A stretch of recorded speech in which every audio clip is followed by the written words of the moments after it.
Tour junkies.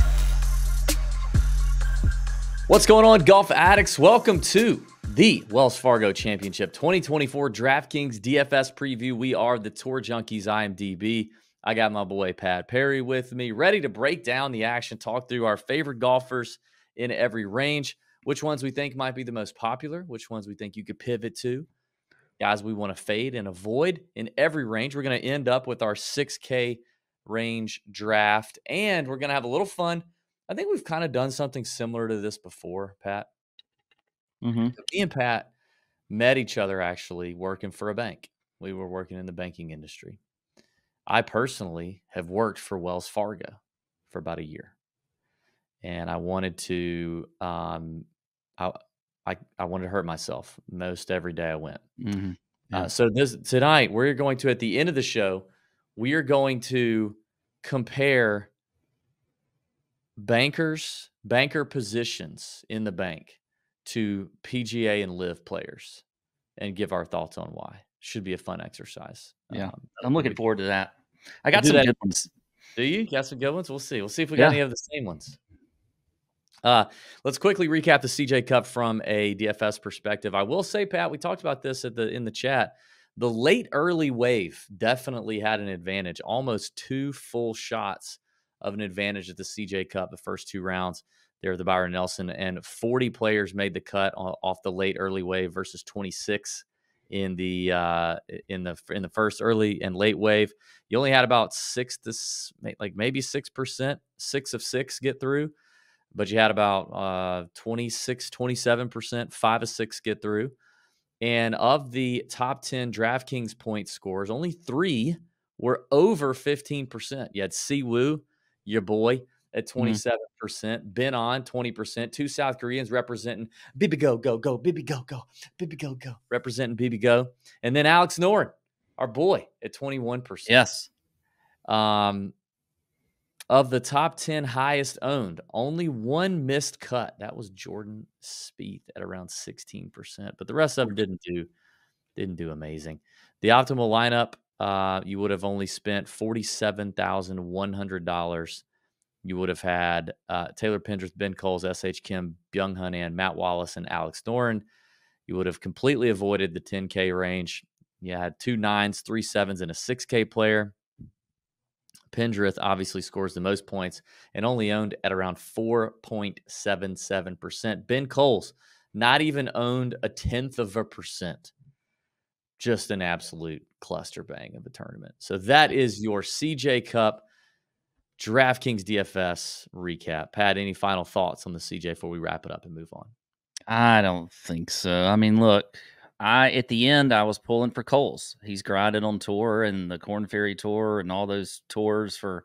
Well, you had Noren on the betting card. Why are you pulling for Coles? Because this is a DFS show. We already talked about Noren, on the betting show. So, yeah, I was happy for Noren. I mean, I wanted him to win too, but at the end, we knew he wasn't going to win, right? Because he missed that putt on 18, didn't even give himself a shot. It turned out it didn't even really matter. And then Ben Coles just kind of throws up on himself on the 18th hole. It was a tough scene. Yeah. But whatever. Congrats to Pendrith. Okay, let's move on. Let's get into the top tier range. I want to thank our friends at Swannies. Get yourself decked out at Swannies. Swannies.co or click the link in the description. Code TJ25 gets you 25% off your entire order for yourself. Joggers, shorts, accessories, polos, t-shirts, hoodies, hats, all of it. And they got stuff for the lady in your life. They got stuff for the juniors in your life, both boys and girls. So if you got a little junior junkie girl in your life that wants to play golf and wear some cool golf clothes or whatever, Swannies has you covered. They've got it all. And TJ25 gives you 25% off your entire order. Great people, family-owned business. Now in like 1,000 or something stores nationwide, ship anywhere but in the U.S. and Canada. Support our friends at Swannies. Thank them for supporting us. Let's keep it moving. Top of the board, Pat. We've just had some breaking news as we were going live here, or starting to record here on the podcast, that Ludwig Oberg has withdrawn with a knee injury stated on his Instagram that he does look forward to playing next week in the PGA, but his doctors felt like it would be best for him to sit this one out. Now, we haven't seen Ludwig since the Heritage, so it's just been a week or two. But, I mean, dang, dude, like Ludwig, like his swing just looks so simple and repeatable and easy, and not like one of these.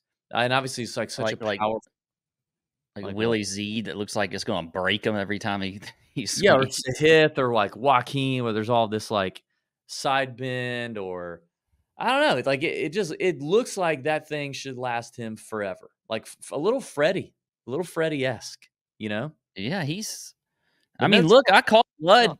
in Drago the other day before the Masters. Yeah. From Rocky. I mean, You know, like he's on the treadmill. He's probably like got all those heart monitors on him and stuff, training. He doesn't get injured. This is worrisome to me. Speaking of treadmill, I was just about to say.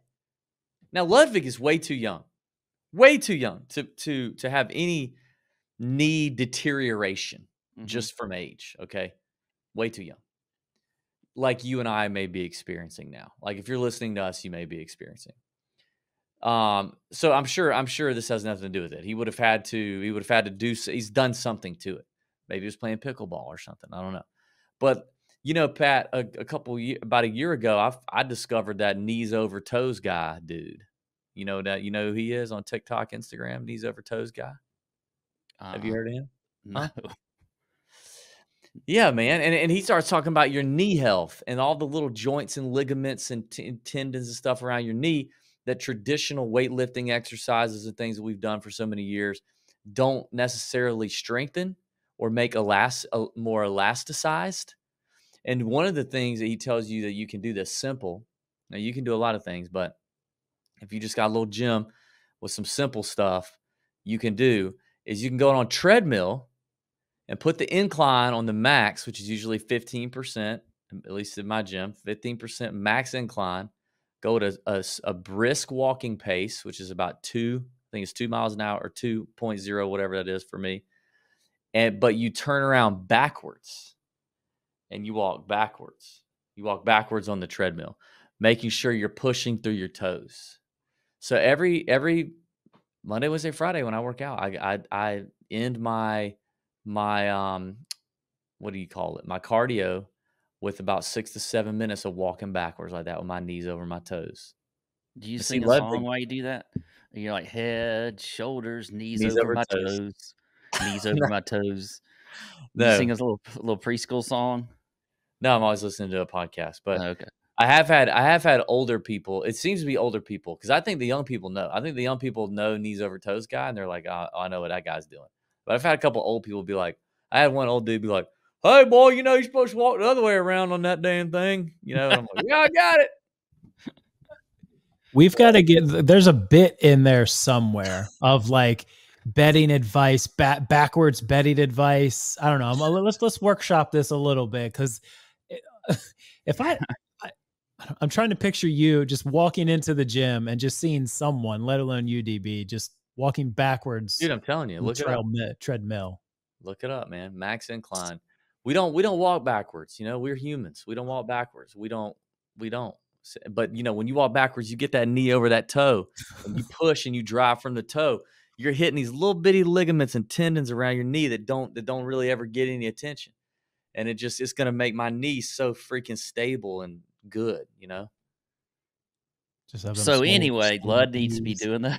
Yeah, Lud might need to be getting over some. He might need to start doing some backwards treadmilling. But anyway, Ludwig is out of the player pool. He's out. He's out of there. So that leaves Rory, Xander, and Wyndham Clark as the 3 up top. I was just about to say, like, I was tinkering around with like building lineups before we got on here, and I was like, man, my 2 favorite players at the top are Wyndham and Lud, and it is not hard to build lineups that I like a lot with those guys in them. And now it's even easier because Ludwig's out, and I don't really. I mean, I like Xander. I like Rory, even, believe it or not. Obviously, he's been quite dominant here at Quail Hollow.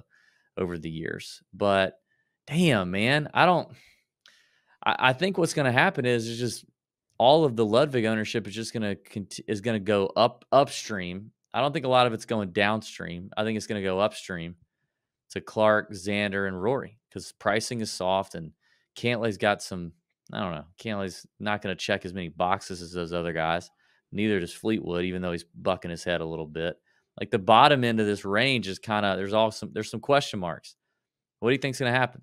Well, that's what I was going to ask you. Is it what do we think the ownership is going to go to? And I agree. I think it's going to go up to Wyndham and Xander. I'm which makes me a little bit happy because I kind of like Cantlay in DFS. And I think that if the ownership flows upwards and not right beneath Ludwig to Cantlay, I'll still like him. So, but I do like. I'm with you on Wyndham, and I was a big fan of Lud, so we just got to get him out of our heads now. But I like Xander too. The thing about Xander is the price was a little more difficult for me to fit the lineups I wanted to do when I'm just kind of going off initial looks. Yeah, I would rather him be a little bit cheaper than where he is, but I do like Xander. He just seems so solid recently.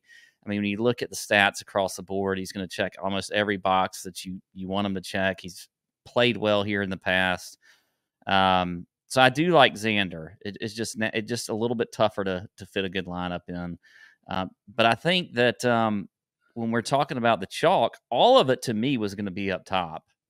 And now it'll be interesting to see what happens with it from this point. But none of it is going to be, I think, below Cantlay. Do you think with Xander being $300 less than Rory? Obviously, Rory's not having the greatest year. He did just win that stupid team event that shouldn't really count as a real win, but he won. Do you think that where do you think that, like how much? I'm assuming you would think Rory is higher owned, but I don't know either one. How close in ownership do you think these two guys are going to be? Do I think Rory and Xander between those two? Yeah, I think Rory is still going to be a little bit higher owned. But you think it's going to be close? But I think it's going to be pretty close. God, man, that Ludwig really.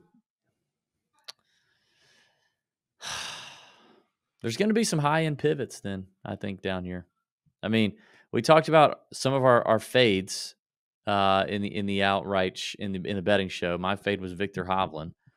Obviously, we say this from time to time. DFS is a different game. It's about leverage. It's about lineup construction. It's about beating other people, right? It's not about beating the book.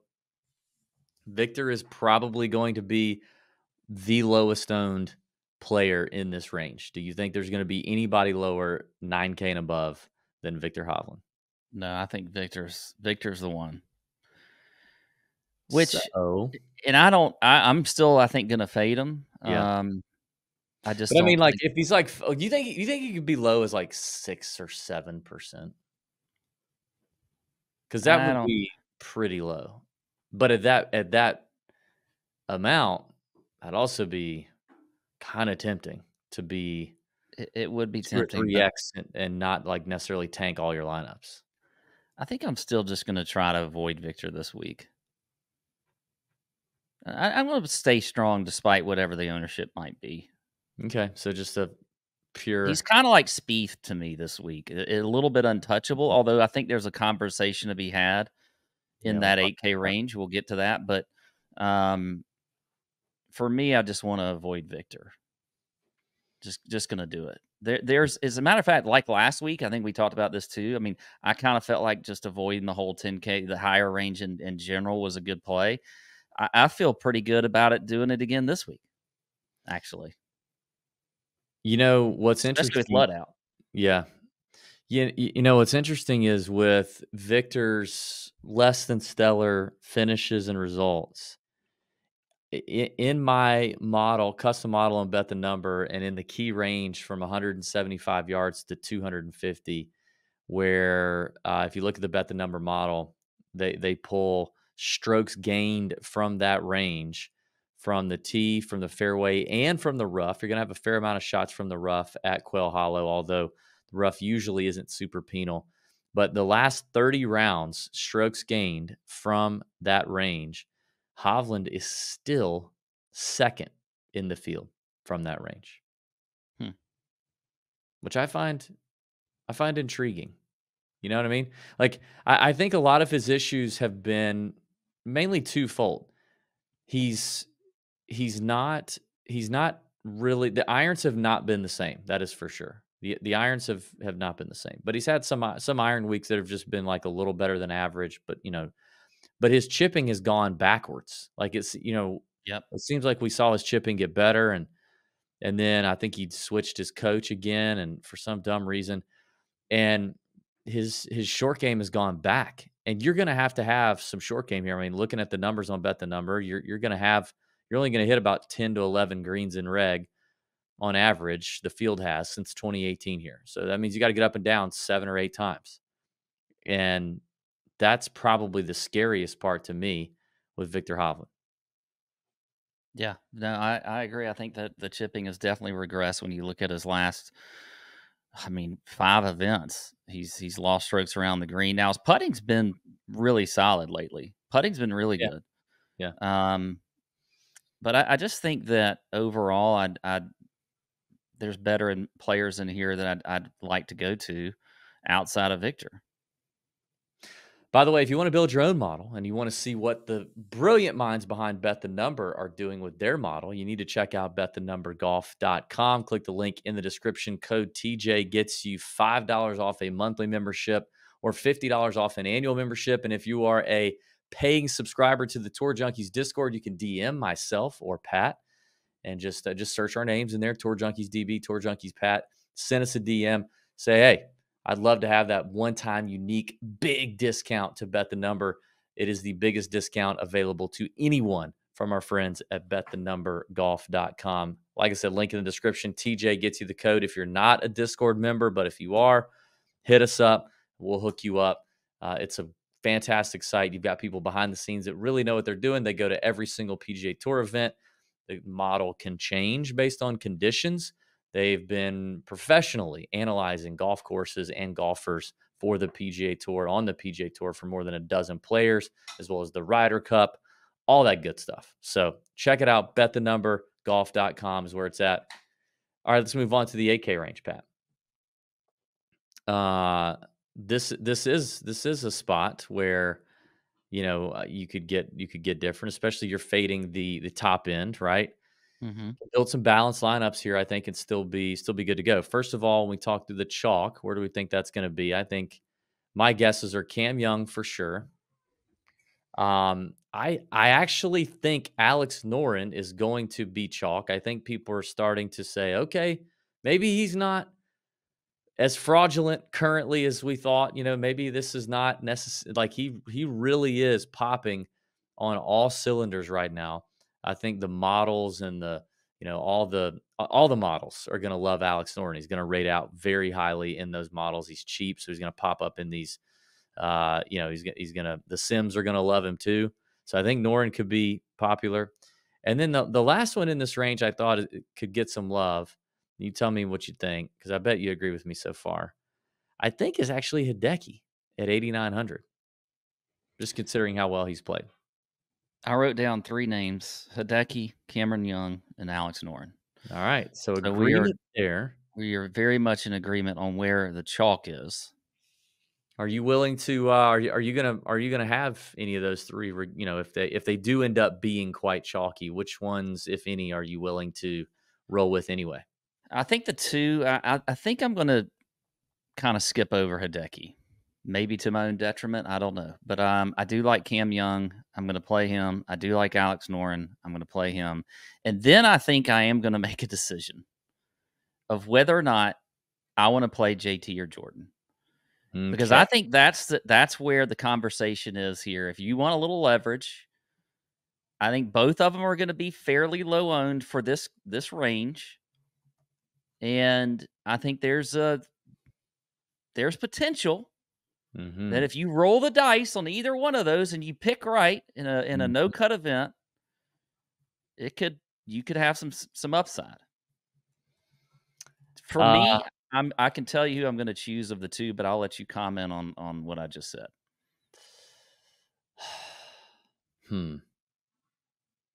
I have both of them written down as potential pivots. Would you play them both in the same lineup? I think that would be. I was just about to say. I think that could be very intriguing. I mean, remember, it is a signature event without a cut, so you're at least getting 4 rounds of action. You could likely get the scoring. Now, neither one of us like these guys from a betting standpoint in the outright show or a top 10 or anything like that.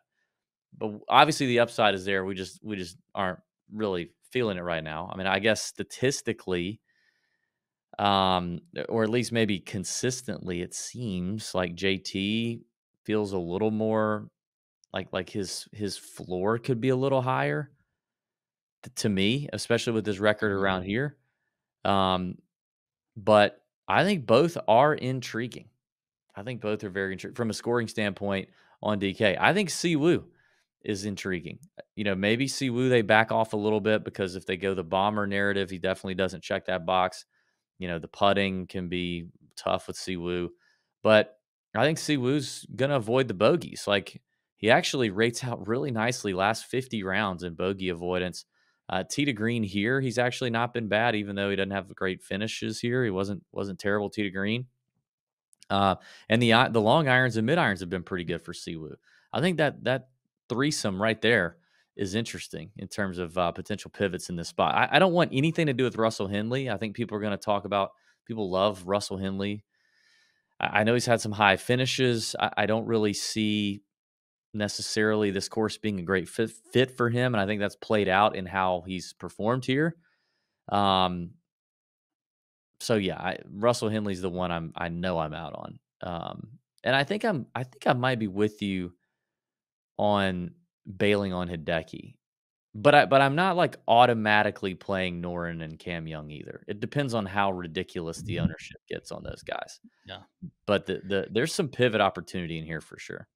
Well, I think at the bottom is a pivot opportunity with Finau. See, I think Finau was the fourth guy on my list for possible chalk because he's gonna check all the boxes, so he's gonna rate highly in all the models, and he's only 8K. He feels like, I mean, damn, he's cheaper than freaking Ben On, Alex Noren, and Russell Henley. Like that feels weird. So I actually think Finau's going to be more popular than you think he will. Yeah, I mean, maybe he will. I mean, he's been playing well. He had the second at Houston, top 15 at the Heritage, which is was also an elevated event. So I think Finau could be now if he is a little bit chalky under our standards, it may move me off of him a little bit. But I do like Finau this week. I liked him as an outright bet too, even though his results here have been kind of mixed. Never really contended on a Sunday here. But I think he can. I think this is a course he should be able to play well on. So I do like Tony. It is, yeah, it is for sure.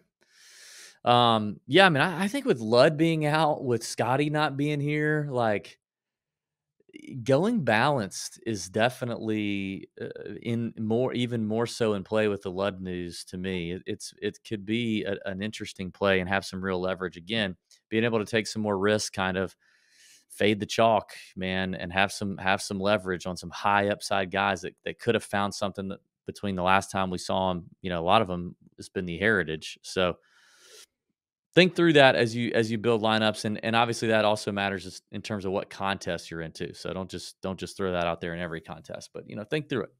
All right, let's get to the 7K range. I want to thank our friends at Underdog for sticking with us another year. We appreciate our friends at Underdog, and listen, they're adding more and more options for us golf fans between the drafts, the pick'ems. Their best ball drafts are fantastic. We're in the season long one right now. They've done them for the majors. They have one every single week for every single tournament round.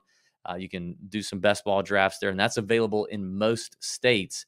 Even if sports betting or even some DFS is not available in your state, the best ball drafts likely will be. And the pick'em, boy, it's fun, and we've been having a good time. And I patted myself on the back on the betting show, and I don't want to keep doing it, beat the dead horse, but I'm crushing it in round one Underdog pick'em plays. So tail me in the Discord for round 1 at least.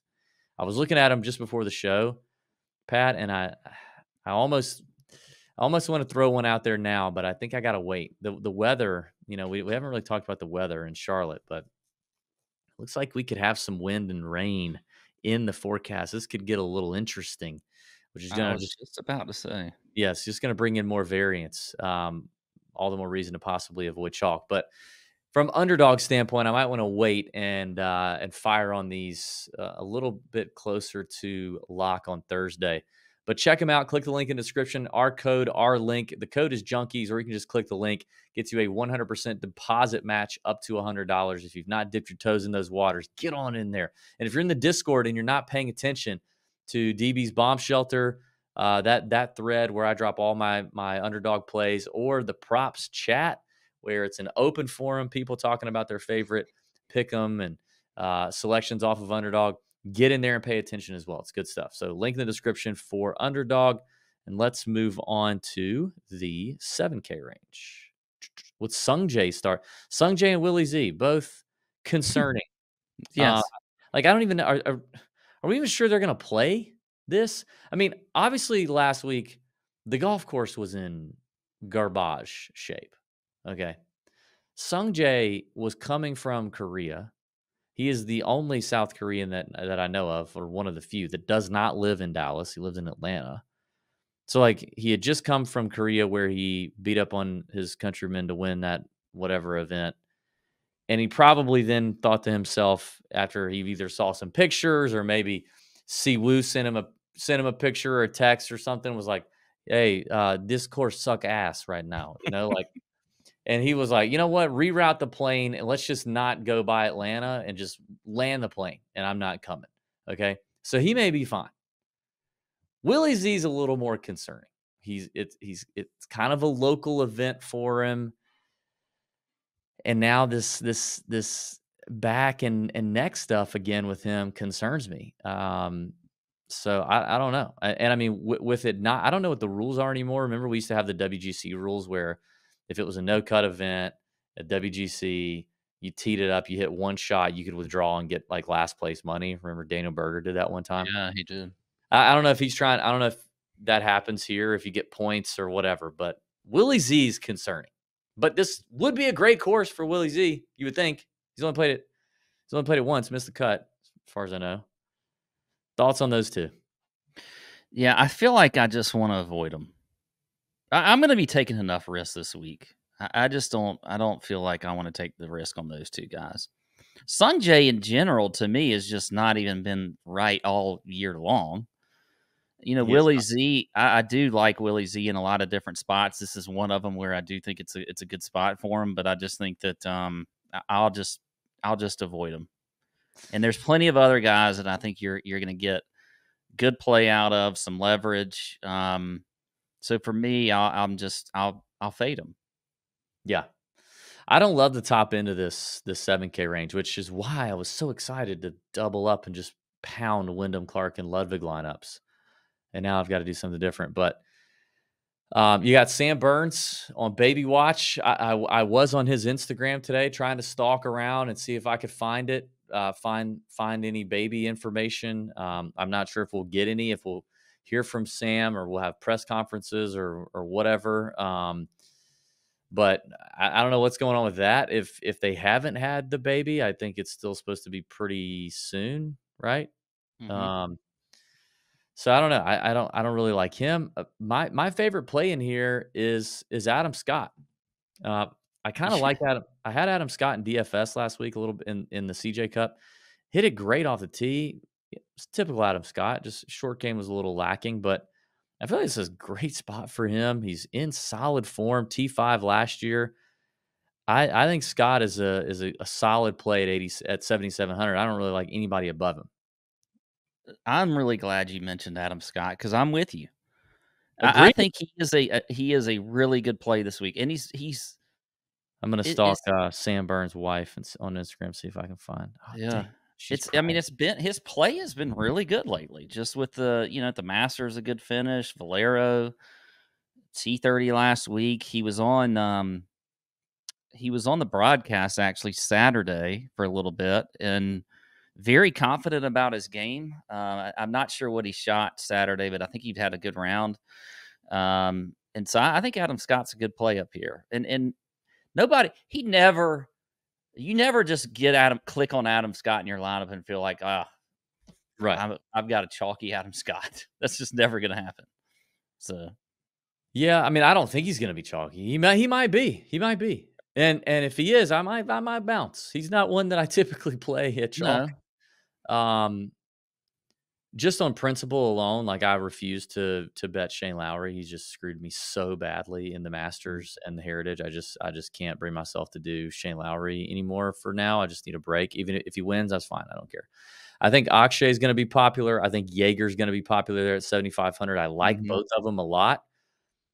Like if I do a balanced or something, or maybe like if I went Max Homa, Justin Thomas, Jordan Spieth, kind of got weird there, assuming they're low owned.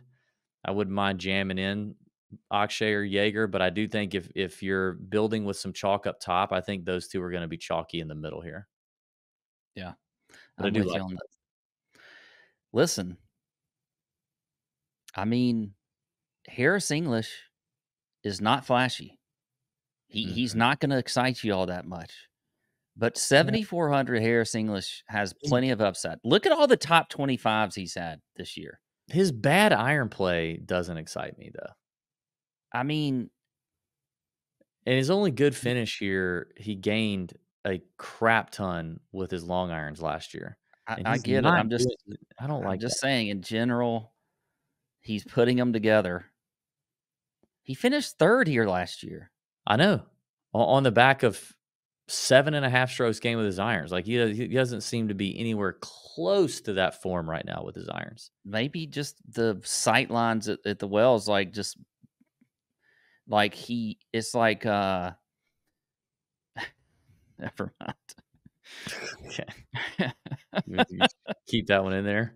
Yeah, let me keep that one in there. In the chamber. Yeah. Anyway. All right. Well, let's talk about some pivots in the 7K range because you got to have them. I mean, I think Schenk is interesting. We talked about him on the betting show. Schenk's playing well. My boy Swedberg's back on the bag with him this week. Swedberg took a week off last week. He's back on with him. But hitting it far, putts it okay at times, gets hot, has come close to winning before on the tour. Irons have been solid. I think Schenk is a good play, but could see him and Hoagie in this low 7 range getting some ownership. Just feels like some good, safe, maybe top 20s, to potential top 10 plays out of those two. But speaking of some pivots, I got a gross one here. I kind of think Billy Ho. Mm-hmm. You agree? I do. I kind of think Billy Ho. He's not super long. He's not going to check the ball speed box, but he still hits it plenty straight. He's going to keep himself out of trouble here at Quail Hollow. But despite not hitting it long off the tee, in this field, last 30 rounds, in that key proximity range, 175 to 250, he is 18th. Overall, last 30 rounds on approach, he is 27th. We know he can putt. He avoids the big numbers. He checks the box in bogey avoidance there. I don't know if he's ever played here before. I don't think he has, at least not since the renovation in 2017. But coming off a T12 at Copperhead, or for the Valspar, T7 in Houston, that was a big boy ballpark memorial. And then a win at Corrales and a birdie fest. It's got to inspire some confidence, loosen him up. We know he can close the door. He's a dog. He's a Gator, but he's a dog. I think Billy Ho at 72 is an intriguing pivot in DFS. Yeah, I'm in agreement there on Billy Ho. When we talked about, this kind of his range on the betting show, I didn't really feel like betting him outright, but my immediate thought was, I think Billy Ho is going to be a good DFS play this week. So I like it. Okay. Well, I mean, I'll see your Billy Ho and raise you a Denny McCarthy. Yeah. It's not the same, pal. It's just not the same. I like Denny though this week. I know he's like, you talk about he can't get it off the tee. I mean, he's certainly not going to wow you with the distance. But Yeah. the last couple years he's played here, he's played well. That's after several missed cuts, so kind of feel like he figured it out a little bit. Well, he's only played here well once, not the last couple of years. He played well last year. He finished 8th. He had a top 25 the year before that, right? Or was that at the other course? Avenel Farm. Okay. Well, That was at still, Avenel. he played here well here last year. Yeah, and he did it. He did it all putting, which is what he has to do, I guess. I just don't I like think it. he can. You know how he is. Hold on. Let's do a Denny study right now. Look at the form Denny was in coming into this T8 last year. 11th at the Zurich, 25th at the Heritage, played in the match play, finished 52nd. 19th at the Valspar, 13th at the Players, 14th at the Genesis, 4th at Pebble Beach. Like, the dude was definitely playing different last year. He's coming in now. There's a little bit higher finishes Got a this runner year. up at Valero. That's it. That's it. 28th at the Heritage. Dude, I just gave you 24th at the Sony. I just gave you a T4. 22nd at the WM. He had 4 top 15s prior to the Wells Fargo, and you're giving me 28s. You'll see. Denny's going to play well this week. I'm telling you. I can't get behind that one, but I'm fine. But you know what? This is pivot. Pivots. Mm-hmm. Pivot when you pivot, right? All right. Any other pivots? 7K range? No, I think that's it. I like the 6K range. This is God. I wish Ludwig wouldn't have withdrawn. Like, this is messing me up. What if I have to play Rory now? I might have to play Rory. Sound some alarm, because that would be just like, like when a nuclear bomb's coming in, they got that, like, you got to get to your shelters. Yeah, like that's what they need to sound. That's what you had to go through in elementary school back in the day when you were young, right? That's right. Yeah, Russians. We did. DV not out. Yeah, now I'm starting to think about it, because I do like, I want to have some leverage with some Billy Ho, and some of these boys in the 6K, I think, could make some noise. I guess, I'm just gonna. I guess it means I could just leave an ass ton of salary on the table, which is a great idea. You shouldn't spend all of it anyway, but I'm usually fine leaving $700, $1,000 on the table. I might leave more than that. Yeah, I like this range. I think there's some legit pivots in this range when you give me a no-cut opportunity for these guys. Yeah, I agree. All right, let's do the draft. You start. First pick. First pick. I know this is a guy that I'm going to steal him off the board from you, and we both like him a lot. But Taylor Moore at 6,700. My goodness, just feels so right to pick Taylor Moore here. Been playing well this year. He's going to check a lot of boxes for you. Had the 2nd at the Houston, 12th at the Valspar. Has he missed a cut this year? I don't even think he's missed a cut this year. He hasn't. Now, some of it is, of course, is in no-cut events, but Taylor Moore is as solid as they get right here at 6,700. T. Moore's been solid, man. He's been real solid. I'm gonna get real weird on the draft, because there are a handful of names in here, like I said, that I like, but I'm gonna give you the really, really off the beaten path pivots. I'm going with a ball speed dude, a guy who gained strokes from 175 to 250, and a guy who's playing confident right now, who just finished 3rd at Corrales and 9th at the CJ Cup. I know those are crap fields. I know. But confidence matters. And so Kevin Tway at $6,200 will be in some lineups for me. He actually avoids big numbers. Okay. He putts well on some comp courses that our friends at BTN have laid out here, some putting greens that are similar to these greens here at Quail Hollow. He's 12th in this field in ball speed. Kevin Tway, 62. It's gross, but I'm digging it. Okay. I've been waiting on this one. I really like this play. And I'm being serious when I say this guy's name, DB. I'm not kidding around with you. Okay. Okay. All right. Andrew Putnam. What? Andrew Putnam at 6,800. I'm being dead ass serious. You're already like playing with fire, putting little Denny in your lineup. I don't care. Andrew I Putnam don't care. should not be. Yes. Why? You are clicking on him and you're putting him in. He's gonna have like a 9 wood into every green. I don't care. I don't care. I like the form he's been playing with. Top 20 at the Heritage, T14 at Valero. He's played well all year long, actually, when you look at him. Ugh. Yeah. Well, we'll keep the disgusting train on the tracks because I got one for you at bare ass minimum price. Goodness. 6K. At 30 years old, 6'1", weighing 200 and call it 34 pounds, out of Raleigh, North Carolina. Oh gosh! Now come on, you're gonna PGA call Tour winner, bomber, Grayson Murray. Give it to me. Okay, whatever. 19th in ball speed, avoids the left rough, stays out of the trouble there. And again, like it's kind of like you just look at the strokes gain numbers lately, and there's nothing that's like awful. It's just he's just kind of middle of the road. I know he won at Sony, which is opposite of this place, but he's going to unload driver. He's going to be able to use his long irons to his advantage, which is, there's a little bit to be desired. But 6K for Grayson Murray, give it to me. Okay. I told you I was getting gross here. Well, I'm going back up again, right near my boy Andrew Putnam, and I'm going with Kurt Kitayama at 6,800. I like Kitty a lot this week. Seems to show up just in good fields.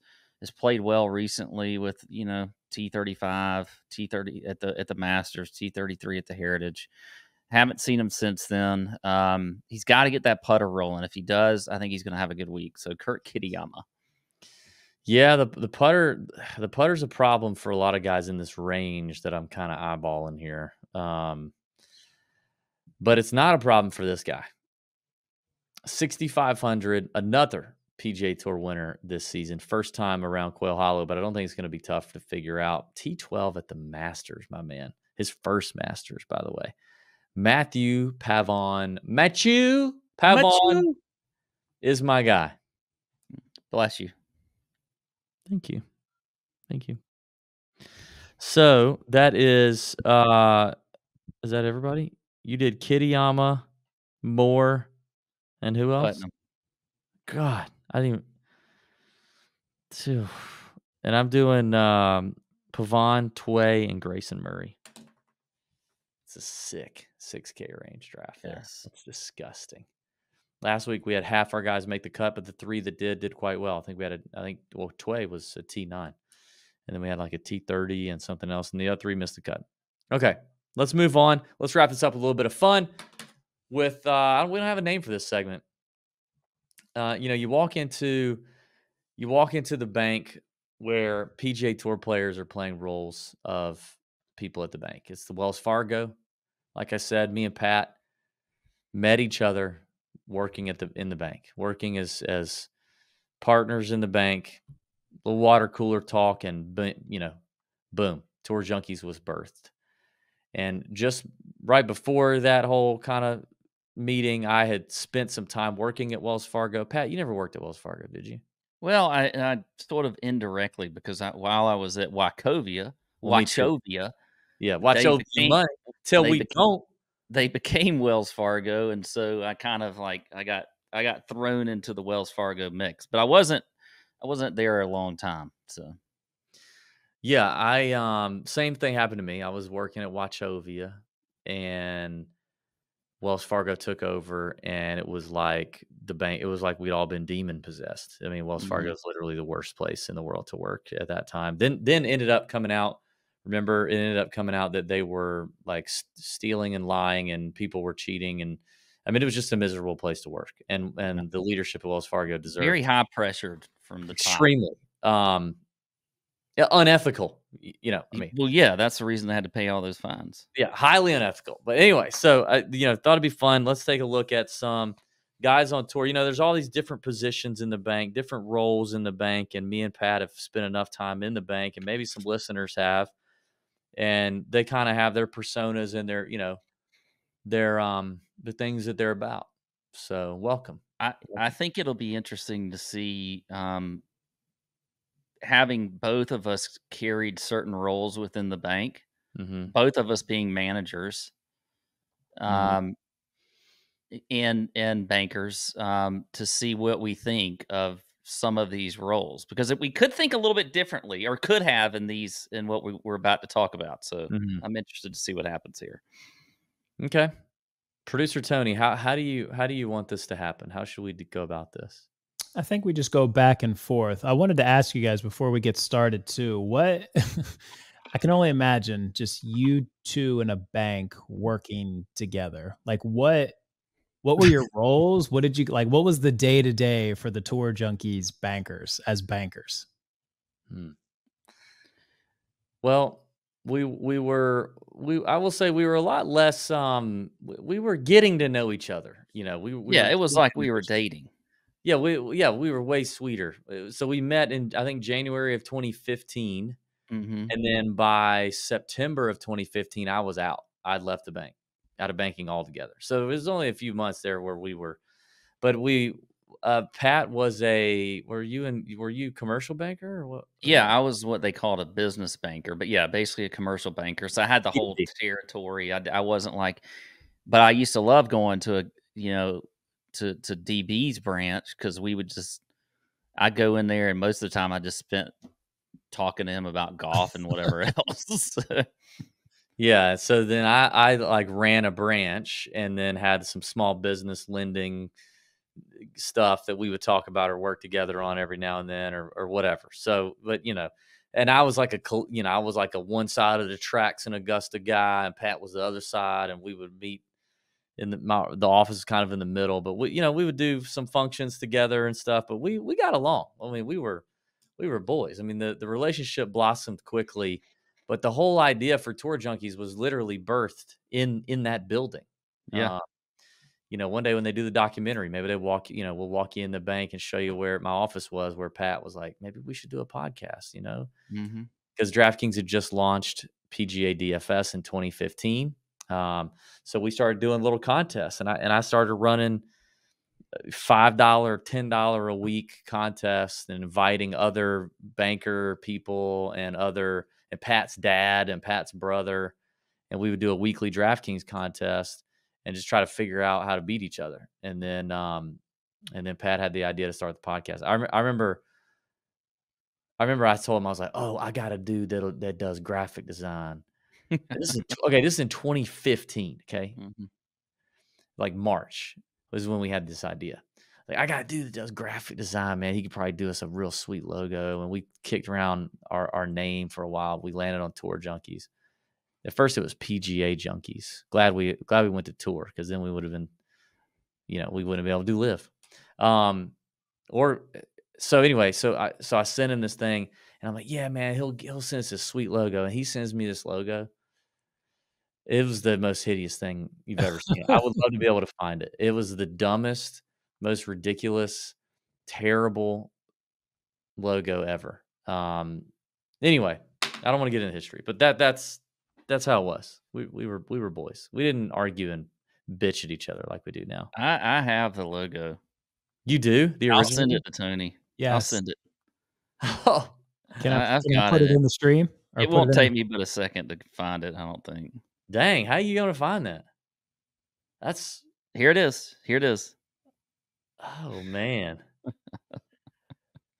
Oh, I now starting to come back. This is one of them. Now, I don't know if this is the one that you're talking about. This is starting to come back to me a little bit, too, because I remember saying, like, yeah. Hold on. I remember saying, like, yeah, like, it's golf, but we kind of want it to be edgy, and it's going to be about fantasy golf, and we want it to be like, just more edgy.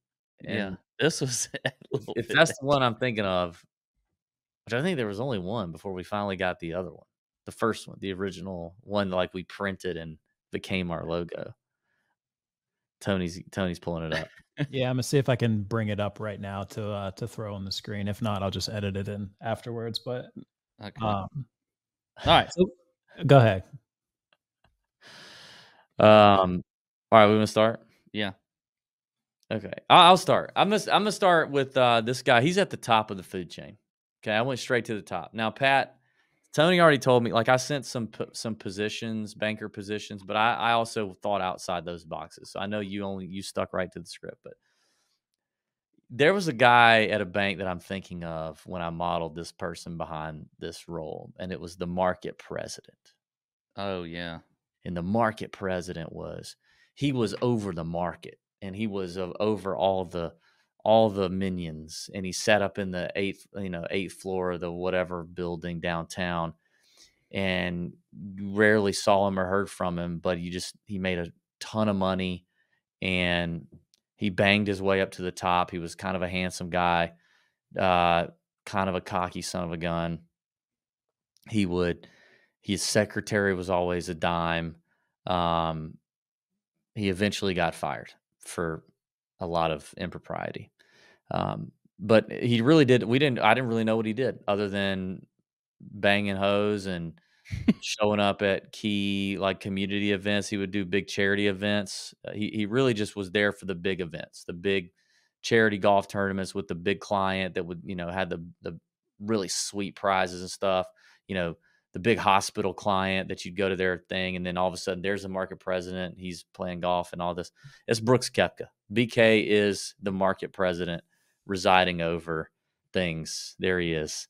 There's Brooks's banker picture. That's the market president. He's there. Like he's there to he's there to break up. He's a home wrecker and loves a good charity golf event. Other than that, not really sure. Okay. I like that one. All right, I'm going to start with the banker. Now, the banker is an interesting personality because the banker is they're usually like the commercial banker. They kind of roam around. They're not over a branch. They just kind of are there. They're sometimes like right next to the Brooks Koepka, next to the market president. But to me, this is a guy who's like kind of laid back. Everybody's friends with him. He knows how to party a little bit, knows how to go have a beer with the crew. He can be a winner though. He can win.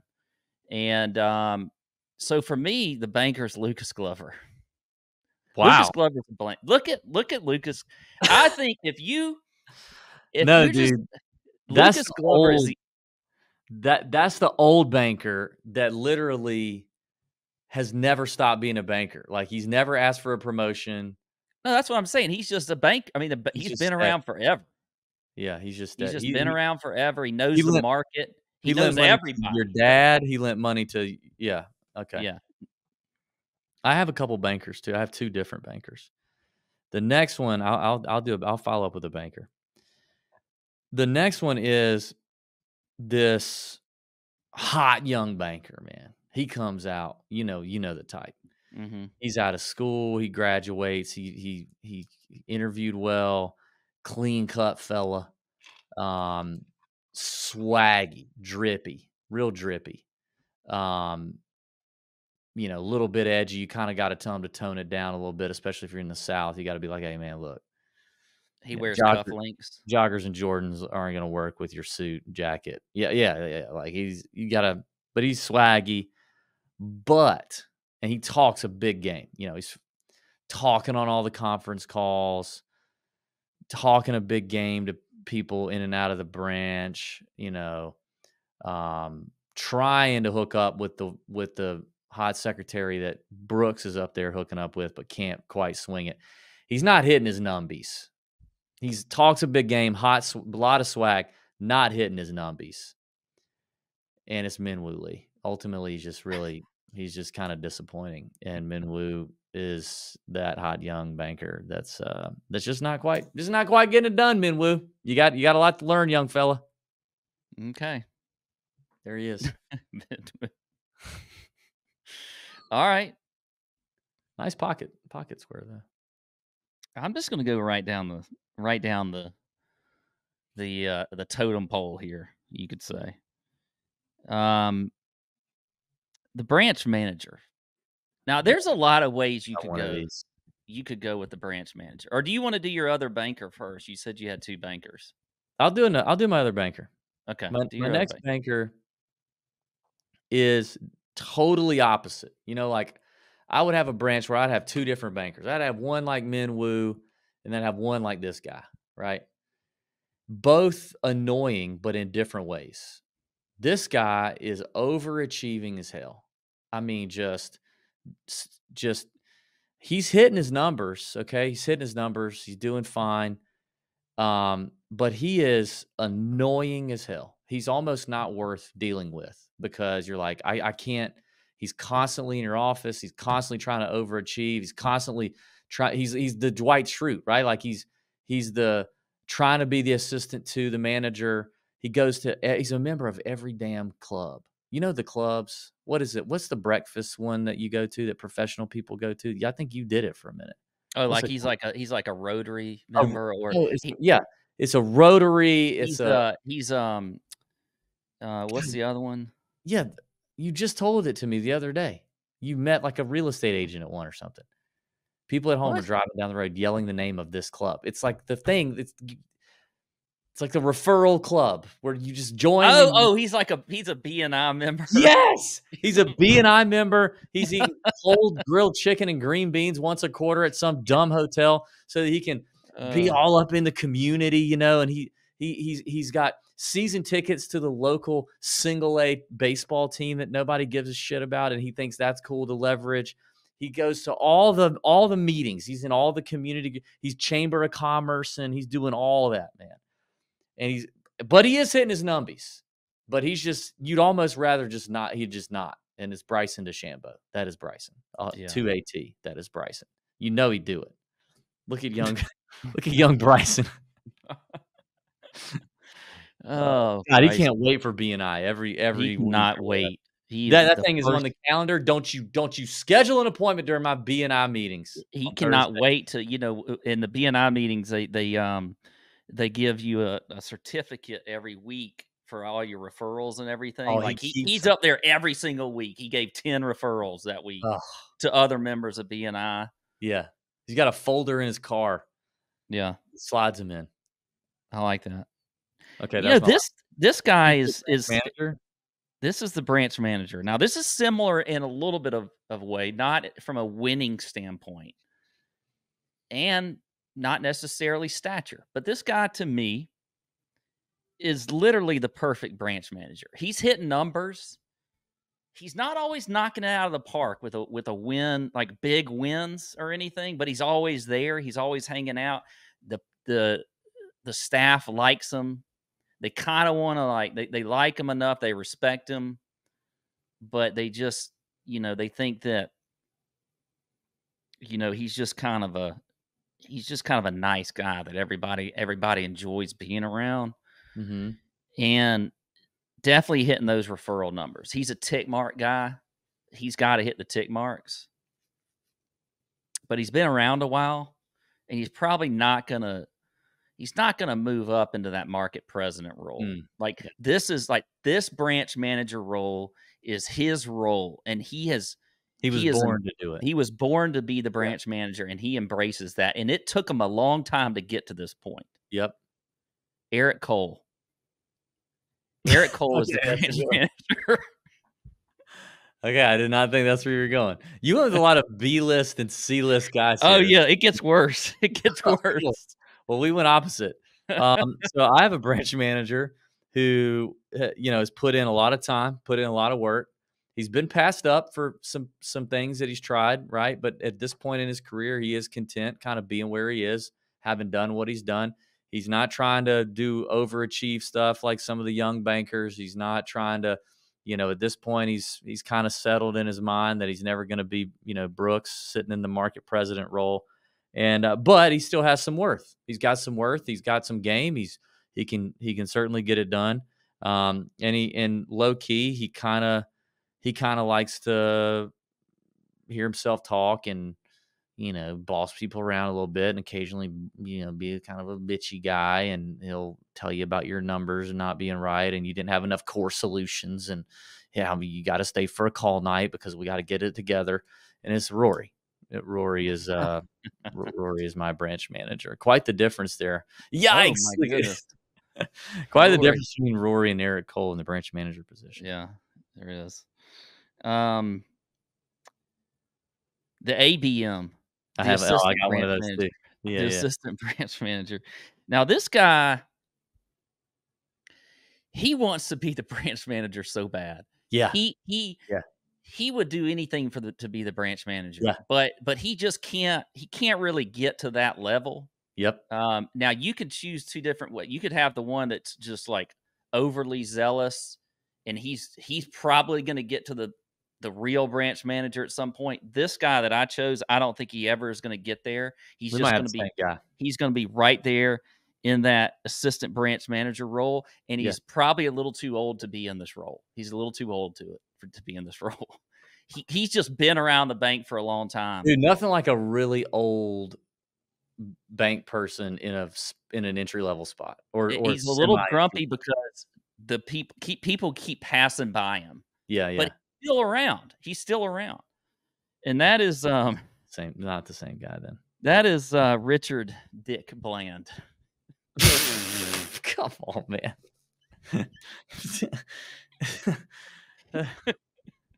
Okay. Why can't he have a suit on? You know who? Yeah, well, he didn't even use it. Tony didn't even Photoshop the. He just liked his face. Like no, you know that's who? An assistant branch manager face right there. Dude, no, Dick Bland is not the assistant manager. Dick Bland is like the he's been around the block and he just needs a job still because he needs benefits and he didn't save enough for retirement to stop anything. He's like a merchant services rep. You know what I mean? Like that's a good one.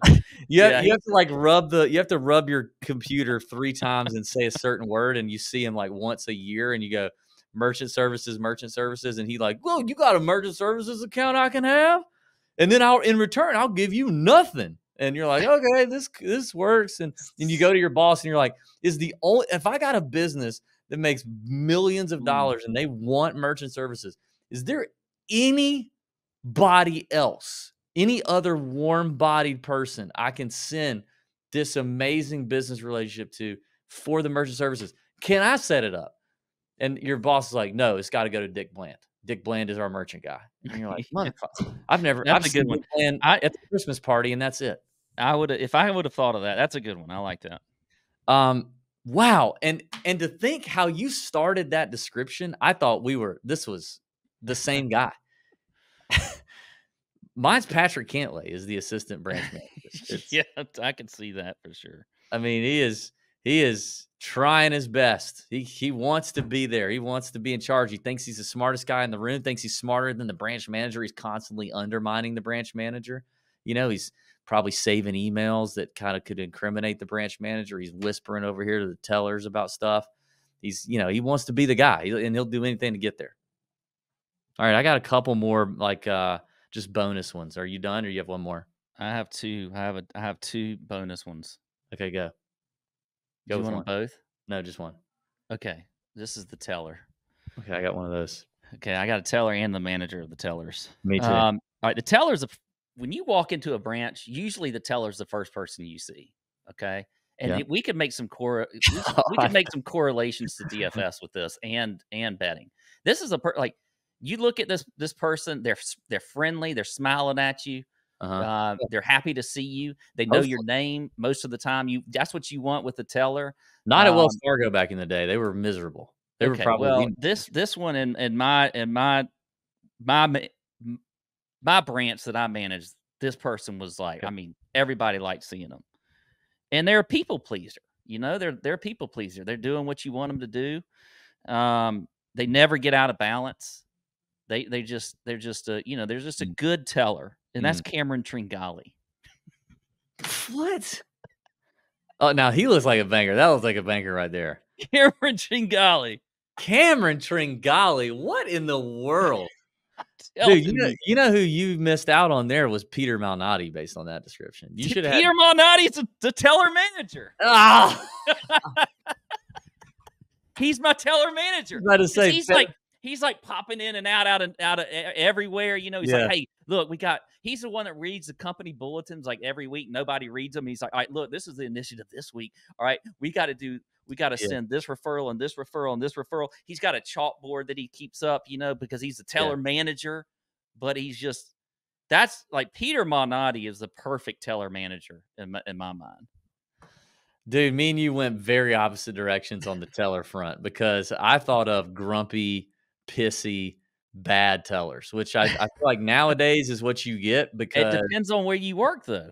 It does, but I was thinking Wells Fargo because that's where we were going.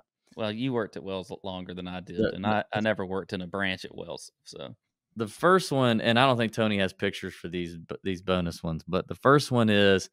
This one tried to be a banker. He applied for the banker job, but really a mouth-breathing idiot and dumb as a box of hair, and so didn't interview very well at all, but he had a pulse, and the only thing he could do was kind of count.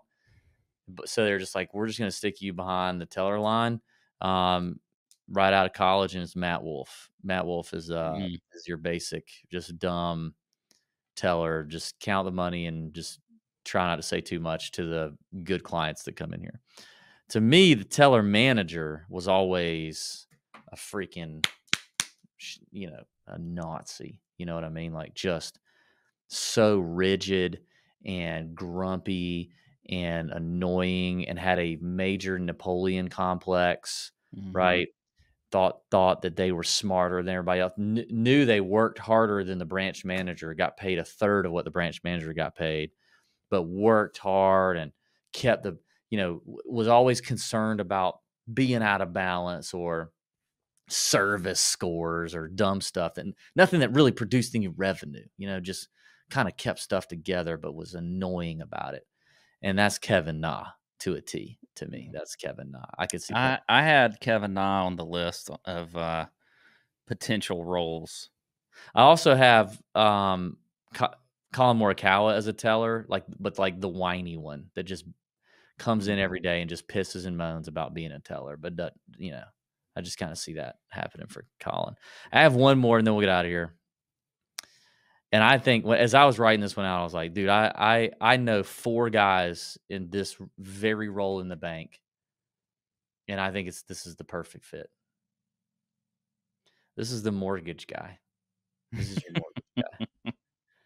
He's hot and cold, baby. He's got some hot months, man. When he's got a hot month, right? He's pimp stepping through the bank halls. He's bringing you a plate of spaghetti he made from the night before. He's buying beers at the happy hour or whatever. But then he has a hot month, and he's so excited about the hot month that he does jack shit for the next 30 days because he knows he's getting paid on the hot month. So then he's got a cold month. And he's down, dude. He's down. He's cussing people out. He's cussing out his underwriters on the phone. You can hear him with the door closed, yelling at an underwriter. He's constantly complaining. He's talking about going somewhere else. He's pissed off his assistant a bunch of times. They get into it. Hot and cold, man. Just hot and cold. Could be a superstar. He's had years where he was a superstar, and all those years where he was a superstar, he still has all his trophies in his office on display. He's got like this, one from 10 years ago, 15. I was this mortgage lender guy, and he just loves doing that and being the mortgage guy, but kind of does his own thing, does it in his own way too, right? He doesn't really answer to a lot of people. He's just kind of a little bit like Merchant Services Dick Bland. This is Jordan Spieth. This is 100% Jordan Spieth. Jordan Spieth would be a mortgage guy, and he would be that guy. So I like that. That's our bank. All right. That's fun. Tony, did you? Oh my God. Yep. Oh, dead on the money. Oh, there's the old logo there. That is the first little golf balls for the eyes. Oh my. That was guys, seriously, this is March of 2015. Oh boy. You could have said March of 1972, and I would have believed you. I think that dude sent it to me, and I'm pretty sure I literally just didn't. I never replied. It's been almost 10 years. I just stopped. That one definitely didn't. I just didn't. Nope. Golly, look at that thing, dude. Can you imagine that on a shirt? On a polo? Oh God. You gotta do like a limited run. Maybe we should, huh? Or something. I don't think there's ever a time in a place for that. That's tough, never. man. That is tough. All right, good stuff. Good show. Enjoyed it. We've obviously got a full slate of content coming out this week. We've got the PGA Championship next week. We're pumped about. We'll be doing the shows hopefully pretty early for that one. So stay tuned. Don't forget, folks, it's Mother's Day on Sunday. So be good to your wives, your moms, your grandmas, those motherly figures in your life. Happy Mother's Day to all of them. I know we got some ladies that listen to us. Shout out to the ones in the Discord. Mm-hmm. You know, we got Nance in there. We got Nita. Who else we got? T-Barb is in there. I know Nita's a mom. Happy Mother's Day to all the TJ moms out there. So thank you. And may your screens especially be green. See ya.